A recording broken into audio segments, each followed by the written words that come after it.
Ətraf aləmə hərə bir cür baxır. Biz Azərbaycana və dünyaya yazıcı postuna baxacağıq. Postdan isə həm müşahidə aparırlar, həm müdafiə olunurlar, həm də atəş açırlar.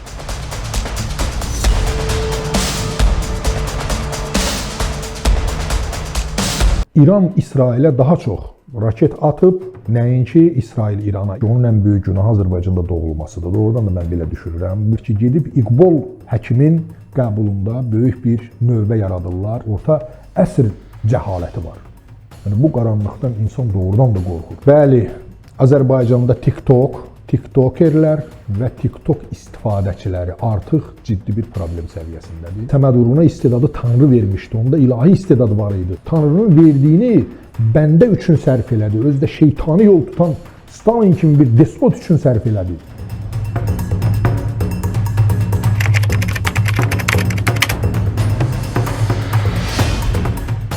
Həmişə biz ölkələrdən, dövlətlərdən danışanda mən hiss edirəm ki, bəzi dinləyicilərim, bəzi oxucularım, yəni məsələn hakimiyyətə münasibətlə xalqa münasibəti qarışdırırlar. Çoxu hökumətlə dövləti qarışdırır, bu ənənəvi haldır. Ancaq hakimiyyətlə xalqı qarışdırmaq lap böyük təbəddülatlar yaradır. Ona görə qonşumuz İranla bağlı bəzi fikirlərim sosial şəbəkələrdə gördüm, sərt tənqid olunur. İndi insanların deməli, məkirli münasibətini o saat hiss edirsən. Ancaq elə adamlar var ki, səmimi şəkildə inanır ki, tutaq ki, biz müharibəni müdafiə edirik, məsələn, bombardmançı ölkələrin tərəfindəyik və s. və ilə axır. Söhbət bundan gedmir və belə bir şey ola bilməz. Və biz əgər yazıcı postunda dayanmışıqsa, heç vaxt bomba atan, raket atan bir tərəfi müdafiə edə bilmərik. Yeri gəlmişkən, mən bu məsələ ilə bağlı bir araşdırma da elədim, deməli, Google şəbəkəsində və belə bir nəticəyə gəldim ki, ortaq rəqəmlərdən İran İsrailə daha çox raket atıb, nəinki İsrail İrana. İsrail daha çox hava hücumları eləyib, yəni bombardmançı təyyarələrlə hücumlar eləyib. İtki İran tərəfdə ona görə çox olub ki, texniki baxımdan onların müdafiəsi zəifdir. Yəni hücum raketləri yaxşıdır, ancaq hava hücumlarından müdafiə sistemləri texniki baxımdan İsraillə müqayisədə zəifdir. İsraildə çox olduğu üçün onlar o raketlərin çoxunu vurub sala bilirlər. Nəsə söhbət bundan getmir. Bütün tərəflərdə, bütün hallarda müdaxilənin, deməli, hətta dinc insanlar yaşayan ərazilərə müdaxilənin qəti şəkildə şəxsən mən əleyhinəyəm və onu qətiyyətlə pisləyirəm və etiraz edirəm. Bu öz yerində. Ancaq İranla bağlı bir söhbətlərimizdə İran rejimini tənqid eləyiriksə, bu İran xalqı əleyhinə deyilən fikir deyil. Bunu adətən hakimiyyətlər bu cür fırladırlar və xalqı özlərinə bəlgə kimi qoyurlar. Həmişə xalqı qabağa verirlər. Güya ki, biz danışanda İran xalqının, İran ölkəsinin əleyhinə danışırıq, əleyhinə gedirik qəti şəkildə. Mənə görə, mənim düşüncəmə görə, uzun müşahidələrimə görə, deməli, İran xalqının, orada yaşayan bizim soydaşlarımız da daxil olmaqla, Azərbaycanlılar da daxil olmaqla, İran xalqının ilk, ən böyük düşməni və ona ən böyük zərər verən diktatora rejimidir. Yəni, bugün Amerika oranı bombardman eləyir, sabah indiki müharibələr onsuz da uzun çəkmir. Amerika rədd olub gedəcək, yəni. Söhbət o bombardmanla məşğul olan hərbiçilərdən gedir. İsrail də oradan rədd olub gedəcək. Amma o əhali, İran xalqı yenə də amansız bir diktatora ilə üz-üzə qalacaqlar və gördüyünüz ki, hakimiyyət böyük itkilər versə də İran rejimi ancaq bu, deməli, böyük bir tarixi sınaqdan demək olar ki, qalib çıxdı. Yəni, Xameneyinin oğlu seçildi və o İranın bütövlüyünü qoruya bildi. Yenə də, məsələn, o dini ideologiya ilə, o dini, insanların dini heysiyyatını manipulyasiya edərək o bütövlüyü öz hakimiyyəti ətrafında saxlaya bildi. Ancaq məsələn, mənim arzum bu olardı ki, bir qələm adamı kimi istəyərdim ki, İran xalqı, deməli, demokratik ideologiya ətrafında birləşsin. Dünyəvi bir dövlət ideologiyası ətrafında birləşsin. Nəinki dini ideologiya ətrafında, deməli, 21-ci əsrdə bu cür dövlətlər, deməli, kənarla, qonşularla, dünya ilə ciddi problemlər yaşayırlar. Siz təsəvvür eləyin ki, İranda heç bir seçkilər deməli dürüst keçirilsə belə, yəni demokratiyadan söhbət gedə bilməz.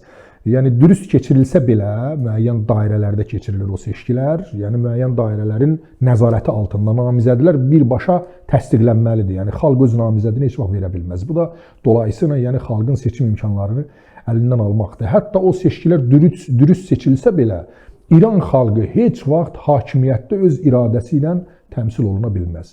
Orada parlament deputatlarından tutmuş, o deməli Keşikçilər Şurasına, Məşvərət Şurasına qədər 88 nəfərlik xüsusi bir deməli birlik var, 12 nəfərdən ibarət başqa bir birlik var, hansı ki bunlar həm də ali dini rəhbəri seçirlər. Onların heç bir üzvünün xalq tərəfindən namizədliyinin irəli sürülməsi mümkün deyil.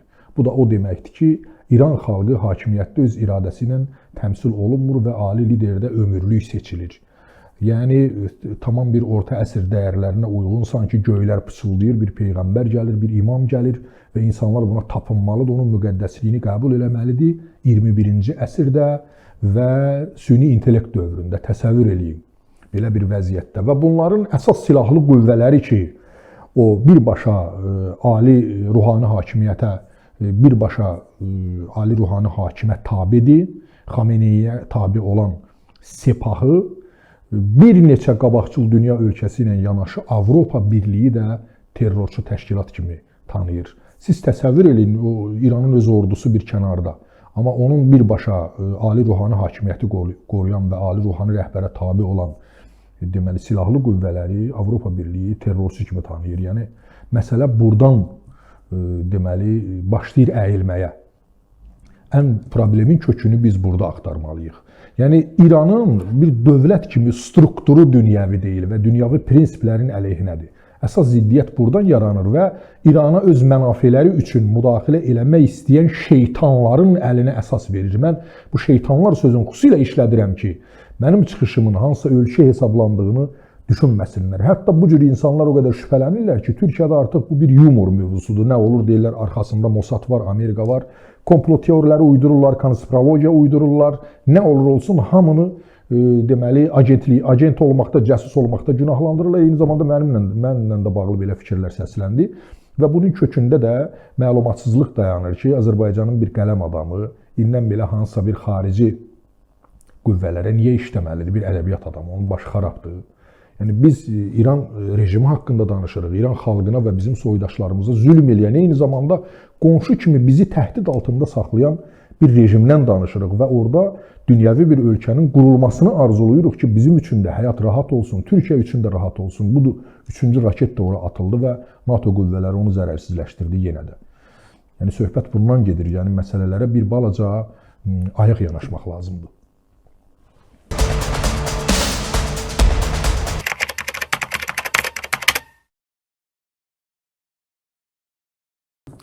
Bizim sosial şəbəkə aktivləri deməli daha bir cəsus tapdılar. Bu da bizim tanınmış yazıcı Həmid Erisçidir. Və mən orada da gördüm ki, doğrudan da Azərbaycan oxucusu, Azərbaycan sosial media istifadəçilərinin bir çoxu, yəni təbii ki, hamısından söhbət getmir, Azərbaycan yazarlarını, müasir dövr yazarlarını tanımırlar.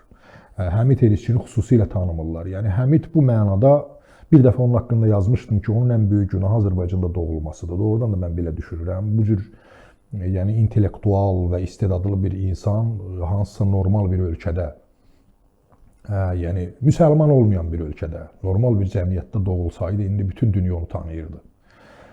Və heç vaxt da belə bir insan haqqında belə hədyanlar yazılmazdı. Yəni Həmid Erisçi həyata mətn kimi baxan, yazıcı gözü ilə baxan, yəni onun arasında o ilahi bağları, metaforik əlaqələri görən, metafizikasını görən hər bir predmet və hadisənin çox unikal bir insandır və çox unikal da yazıları var. Yəni onun həmişə baxış buzaqları qəbul elədik, eləmədik maraq doğurub. Mən Həmid haqqında yazdığım yazının bir hissəsində qeyd eləmişdim ki, o qəndin qara olması haqqında bir saat danışa bilər və bir maraqsız cümlə işlədə bilməz. Bilirsiniz, mətndə bu cür oyunlar yol veriləndir. Yəni insan qəsdən mənfi planda, mənfi rakursda durub da nələrsə yaza bilər. Yəni bu siyasətçi deyil, bunu həyata şamil eləmir, insanlara tətbiq eləmir. Yəni mətnin içində müəyyən oyunlar qurur, ekstravagant addımlar atır. Məsələn, mənim yadımdadır ki, o bizə Che Guevara'dan danışdığı bir vaxtda Biz onun iş otağına getməli olduq. Necə oldusa hansısa bir hadisə ilə bağlı. Mən Həmidin iş otağına girəndə dəhşətə gəldim. Ora deməli Hitlerin və şəkilləri və nasist emblemləri ilə dolu idi və o məndə belə maraqlı bir təəssürat yaratdı və Həmid Herisçiyə dedim ki, sən deməli dağıdıcılığın tərəfdarısan. Söhbət təbii ki, mətndən gedir. Yəni Həmid Herisçi sinəsinə bomba bağlayıb hansı aeroporta girmir. Söhbət mətndə gedir. Yəni dağıdıcı yazıçılar var, qurucu yazıçılar var. Həmid dağıdıcılığa meyillidir. O ənənələri, bütləri dağıtmağa meyillidir. Məsələn, Nazım Hikmət kimi bir çox dünyanın futuristik, modernist şeirlər yazan Mayakovski kimi məsələn, şairləri kimi o və yazıçıları kimi o dağıtmağa meyillidir. O bütləri, ənənələri dağıtmağa meyillidir. Həmid Herisçini mən çox yaxşı tanıyıram və onu həmişə bir çox qələm adamı kimi, ustad kimi, müəllim kimi qəbul eləmişəm. Mənə elə gəlir onun həyatda ən böyük səhvi Yazıçılar Birliyinə gedib üzv olması idi. Çünki Həmid alternativ fikrin ideoloqlarından biri kimi böyük hörmətə malik idi, böyük nüfuza malik idi. O ömrünün məsələn bu çağında məncə bu addımı atmamalı idi. Mən ona indi buradan ağıl öyrətmək istəmirəm. Yəni hər kəs öz həyatını özü yaşayır, seçimini özü eləyir. Mən sadəcə o fikri deyirəm. Və bu gün o Təbrizdə onunla bağlı, o Təbrizdəki çıxışı ilə bağlı təbii ki, dini liderin qarşısında durub çıxış eləmək birmənalı qarşılanmayacaqdı. Amma Həmid Herisçi bütün bunları, yəni yenə deyirəm, özü də sonra açıqlama verdi ki, yalnız mətn kimi baxır bütün bu məsələlərə və onun nə də olmasa, necə mənim haqqımda Laçınla bağlı bir irad bildirilmişdi, Həmid Herisçinin Təbriz sevgisinə, Güney Azərbaycan sevgisinə, Güney Azərbaycanlı sevgisinə heç nə kölgə sala bilməz və onun əslində tənqid olunmasının kökündə də bir balaca Yazıçılar Birliyinə getməyi və orada tutduğu bu ictimai əsaslı vəzifəsi deməli səbəb olmuşdu. Deməli Güney Azərbaycan Komissiyasının sədr müavinidir.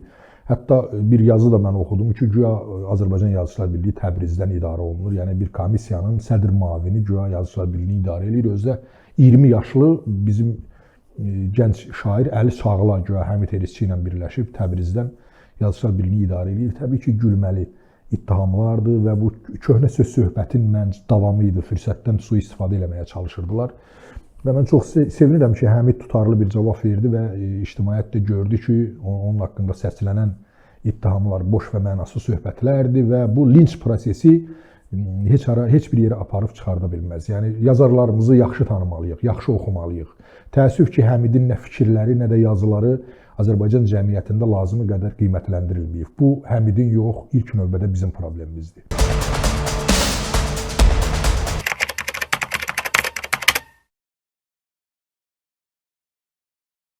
Bəli, bax məsələ belədir.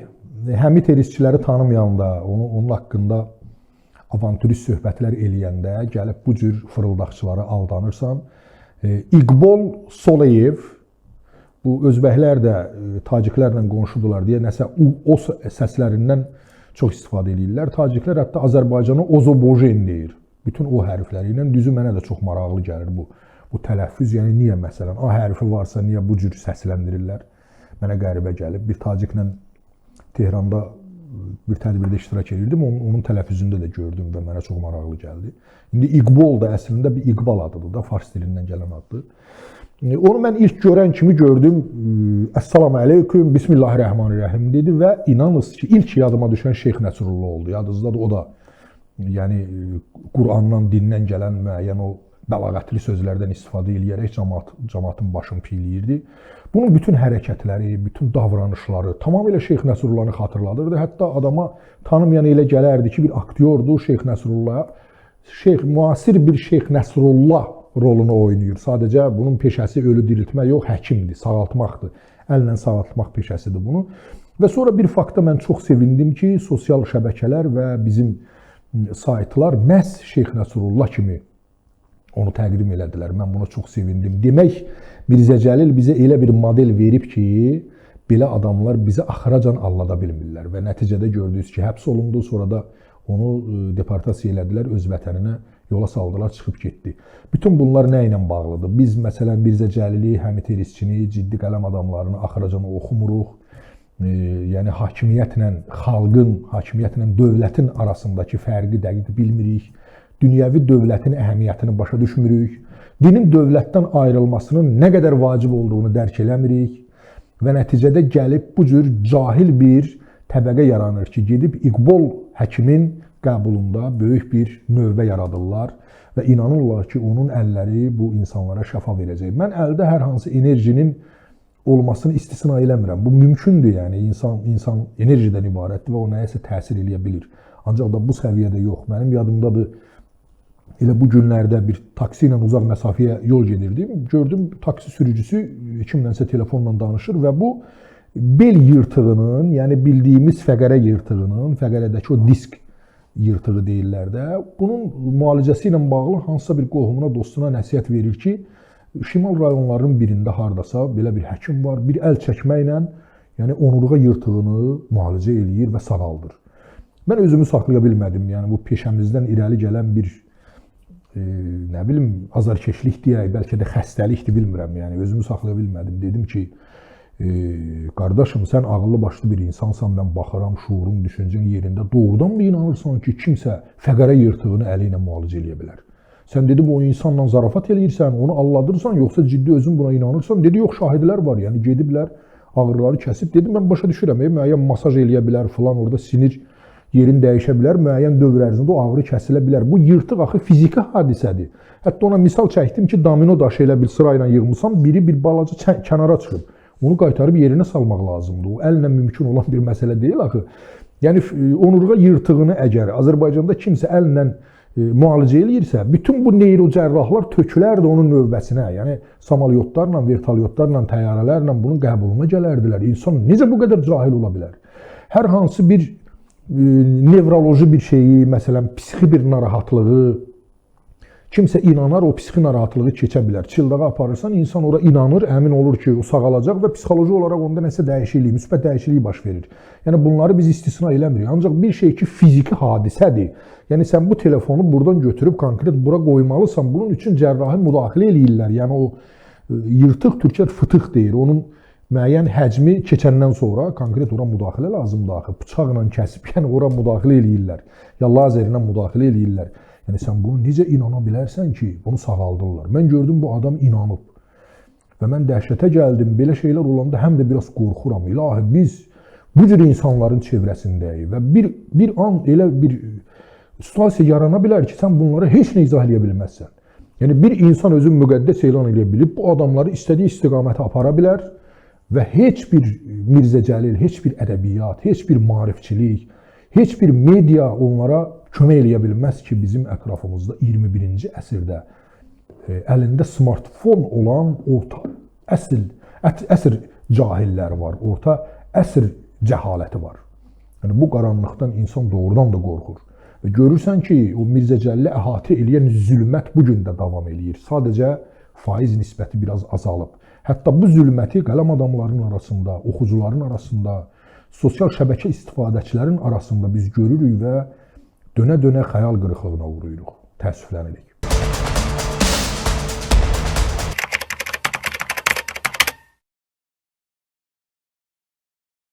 Bəli, Azərbaycanda tiktokerlər və tiktok istifadəçiləri artıq ciddi bir problem səviyyəsindədir. Yəni, bunun ilkin səbəbi odur ki, ölkəmizdə deməli 7 milyona yaxın tiktok istifadəçisi var. Təsəvvür edirsiniz? Yəni, 10 milyon əhalinin 7 milyonu.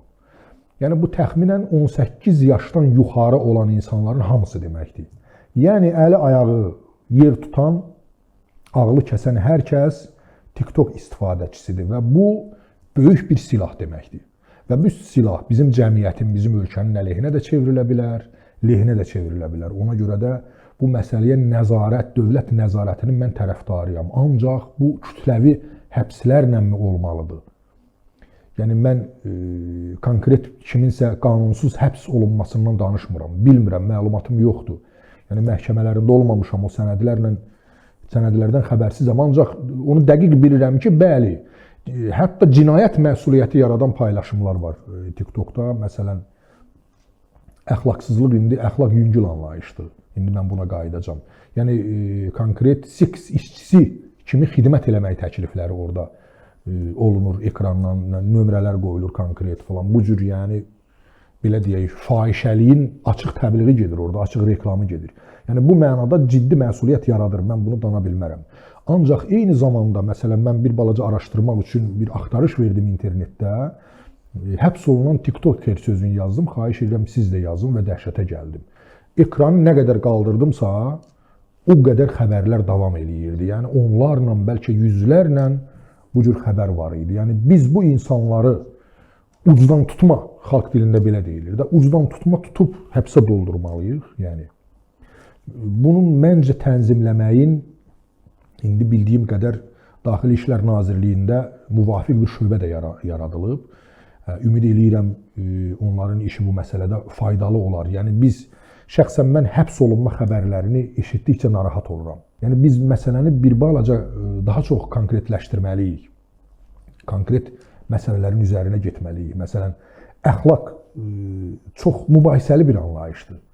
Yəni mən bir paylaşımda gördüm, bir xanım küçədə gedirdi, düzdür, şəkili aydın görünmürdü, amma mən gördüm ki, o şortdadır. Sonra dedilər o ruhi xəstəxanadan qaçıb ya necədirsə, onu da həbs eləmişdilər. Halbuki bütün dünya ölkələrində, bu dünyəvi ölkələrdə məncə o geyimdə küçədə insanlar görmək mümkündür. Yəni biz həbs eləməyə bu qədər meyilli olmamalıyıq. Bəlkə bunu cərmələrlə əvəz eləmək olar. Hər hansı bir sözə görə yüngül cərmələr əvvəl tətbiq eləyirsən, onları çağırıb bir danışıq aparırsan, onları başa salmağa çalışırsan ki, bu ictimai yerdir burada. Yəni və bir də mənə elə gəlir ki, kütləvi informasiyalar haqqında qanunları sosial şəbəkələrə tətbiq eləmək doğru deyil.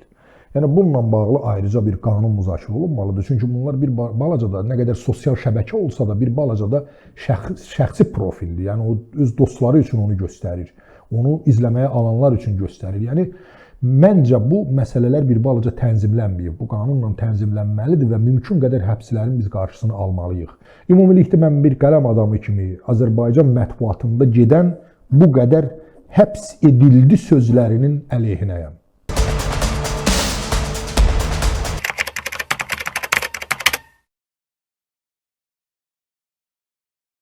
Albert Camus deyirdi ki, yazıcı tarixi yaradanların deyil, tarixin əzdiklərinin yanında olmalıdır. Həmin Camus ki, Səməd Vurğundan 7 yaş balaca idi.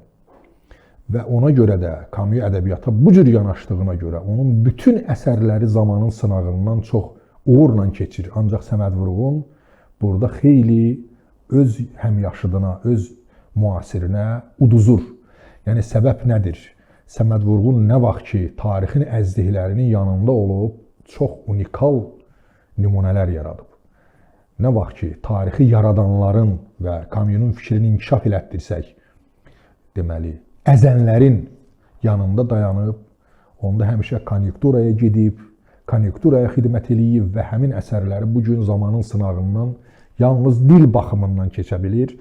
Yəni, Səməd Vurğunun ideoloji istiqamətdə uduzduğu şeirlərdə belə dil və demək, sənətkarlıq faktoru danılmazdı. Biz Səməd Vurğundan niyə danışırıq? Onun mart ayının 21-də, Novruz bayramında 120 yaşı tamam olur. Ölkəmizdə də onun yubileyi geniş şəkildə qeyd olunacaq. Bu barədə ölkə başçısının müvafiq sərəncamı da var.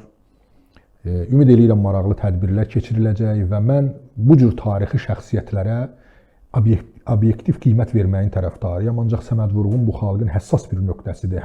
Hər hansı bir tənqidi fikir səsləndirən kimi o saat sənin üstünə düşürlər. Yenə də buraxılışın əvvəlində dediyim kimi komplo teoriyaları uydururlar, arkada konspiroloji, nə bilim, ehtimallar irəli sürürlər ki, bizim nəsə bir məqsədimiz var. Bizim heç bir məqsədimiz yoxdur. İnsan ömrünü necə yaşayıb, o obyektiv qiymətləndirilməlidir.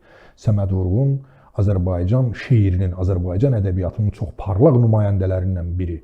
Eyni zamanda çoxlu yanlışlara yol verən və bu yanlışlar Azərbaycanın taleyinə təsir eləyən, bu yanlışları ilə Azərbaycan ədəbiyyatına və onun taleyinə təsir eləyən insanlardan biridir. Və biz bu cür şəxsiyyətləri həm də ona görə öyrənməliyik ki, eyni səhvləri təkrar eləməyək.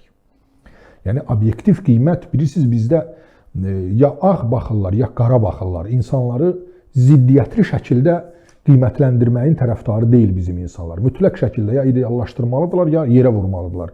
Hətta Əlağa Vahid ilə bağlı bir veriliş gedirdi gərək ki, dövlət televiziyasında. Orada adamlar sübut eləməyə çalışırdı ki, Vahid içki içməyib. Yəni, Vahidin içki içməyi ümumiyyətlə ona niyə mənfi bir, deməli, onun mənfi bir xarakteri kimi göstərilməlidir? Adamın həyatıdır, Vahidlə içki içən adamların bir çoxu bəlkə də yaşayır hələ, ölməyənlər var ki, yəni onu içki məclisində görüblər. Yəni bu cür həqiqəti danmaq növbəti yanlışlar üçün əsas yaradır və xüsusilə ataları 30-cu illərdə yaşamış, tanınmışlar var ki, onlar istəmirlər o dövrün həqiqətləri açılsın. Çünki deməli, işin bir ucu da gəlib onların həyatına çıxır. Onların komfort həyatını şərtləndirən səbəblərə gəlib çıxır. Ancaq Səməd Vurğunun övladları, xüsusən Vaqif Səmədoğlu çox açıq şəkildə deyirdi ki, atam repressiv bir hakimiyyəti nəinki müdafiə eləyib, hətta onu məth eləyib. Səməd Vurğun nəinki Stalin rejimini müdafiə və məth eləyirdi, onun əleyhinə çıxan insanları, öz həmkarlarını tənqid və təhqir eləyirdi. Mən bunu təəssüflə deyirəm. Bu faktı Səməd Vurğunun əleyhinə çevirməkdən min ağac uzağam. Bəzən deyirlər ki, indiki dövrdə də var, bəli var. Yəni, Səməd Vurğun ölüm qorxusu qarşısında o məthiyələri eləyirdi. Ancaq indikilər 5-10 manat qabağa düşmək üçün öz dostlarına qarşı hər cür ittihamları irəli sürürlər. Şəxsən bunun acısını mən özüm çox yaşamışam. Çox yaşamışam və saatlarla bu faktları sadalaya bilərəm ki, mənə qarşı, yəni özümə məxsus balaca bir azad dünyama qarşı hansı həqarətlərlə, hansı böhtanlarla çıxış eləyiblər və 30-cu illər olsaydı yəqin ki, mənim özümü də Sibirə göndərərdilər. Ancaq elə məqamlar var ki, onu Səməd Vurğundan tələb eləmirdilər, onu yazmaya bilərdi. O təhqiramiz mətnləri, məsələn, Cavid haqqında Səməd Vurğun yazmaya bilərdi. Və ən dəhşətlisi nədir? Həmin dövrdə bu işlə məşğul olan başqa adamlar kimi Səməd Vurğun bu yolla xoşbəxt ola bilmədi. Yəni, Kamyunun dediyinə gəlib çıxdıq. Düzdür, Kamyu Tanrıya inanmırdı, ancaq mən inanıram Tanrıya.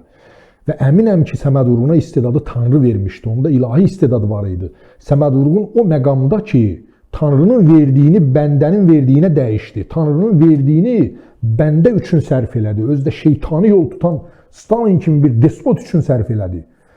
Onda ədəbiyyat ondan üz döndərdi. Qalıcı əsərlər yarada bilmədi. Nə vaxt ki, getdi xalqın yanına, əzilən insanların yanına, onda gözəl nümunələr yaratdı. Və bu mart ayı həm də Süleyman Rüstəmin 120 yaşı tamam olur. Martın 12-sində gərək ki, tamam oldu. Səməd Vurğunla eyni ildə doğulublar və eyni ayda. Eyni zamanda mart ayı Aşıq Ələsgərin ölümünün 100 illiyi idi. 1926-cı ilin mart ayında o dünyasını dəyişib. Mən bu adamları niyə yada salıram? Süleyman Rüstəm bütün konjunkturalara getdi və 80-dən çox ömür yaşadı, 90-a yaxın ömür yaşadı və demək olar ki, xoşbəxt yaşadı. Cəmiyyətdən hər istədiyini aldı, yüksək vəzifələrdə işlədi, təltiflər aldı, ömrü də uzun oldu, yaşadı, dünyanın dadını çıxartdı. Nəsə, Tanrının işinə qarışmaq olmaz, Allah rəhmət eləsin, Süleymanın da yaxşı şeirləri var, yaxşı dili var, yəni mən onları danmıram. Ancaq Səməd Vurğun sırf ilahi istedadla, o əmanətlə bu dünyaya gəldiyinə görə, onun tutduğu bu yolu Tanrı ona bağışlamadı, mən belə düşünürəm. Və o sağlığında peşman oldu. Və Qətl günündə, Qətl günü romanında, eyni zamanda Qətl günü filmindəki o vicdan ağrısını Yusif öz atasının şəxsində görmüşdü. Oradakı şair obrazı Hüseyn Cavidlə Səməd Vurğunun birləşdiyi məqamdır. Yəni Yusif atasının Cavidlə bağlı yazdıqlarına görə ağrıyırdı. Yəni mən bunları yenə deyirəm, Səməd Vurğunun əleyhinə çevirmək faktı kimi demirəm. Mən Səməd Vurğunu hamıdan çox sevirəm. Bunu Azərbaycanın bir faciəsi kimi qiymətləndirirəm və indiki dövr insanlarına bu yola getmək olmaz deyirəm. Və Səməd Vurğun təmiz bir insan idi, ona görə orada xoşbəxt ola bilmədi. O cür insanlar o yolla, yəni Tanrının verdiyini bir despota xərcləmək yolu ilə xoşbəxt ola bilmirlər. İstedadlı insan o yolda xoşbəxt ola bilməz.